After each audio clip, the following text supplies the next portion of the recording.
আপনার শত্রুরা আপনাকে কালাজাদু বা তন্ত্রমন্ত্র ক্রিয়ায় ক্ষতি করছে না তো?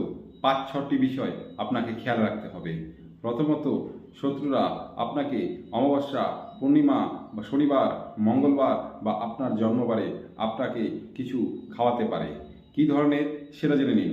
ধরুন আপনি কিছু খেতে ভালোবাসেন, সেটা মাংস হতে পারে, সেটা পায়েস হতে পারে, সেটা পনির হতে পারে। আপনার প্রিয় জিনিসটিকে আপনার প্রিয় জিনিসের মধ্যে মিশিয়ে আপনাকে খাওয়াতে পারে। আপনার যদি ডাউট হয় তাহলে অ্যাভয়েড করুন। এছাড়া আপনার শত্রু আপনাকে পানের পাপড়ি যদি পান খান, পানের মধ্যে আপনাকে কিন্তু মিশিয়ে দিতে পারে। বা বিশেষ এরকম কোনো দিনে, যে দিনগুলো বললাম, আপনাকে মিষ্টির মধ্যে মিশিয়ে দিতে পারে। এছাড়াও আপনি যে ধরনের বিষয়, ধরুন কোনো প্রসাদের, আপনি যে প্রসাদটাকে ভালোবাসেন সেটার মধ্যেও কিন্তু শত্রুপক্ষ আপনাকে ক্ষতি করতে পারে। এই ধরনের অনুভব হলে আপনারা কিন্তু অ্যাভয়েড করে চলবেন।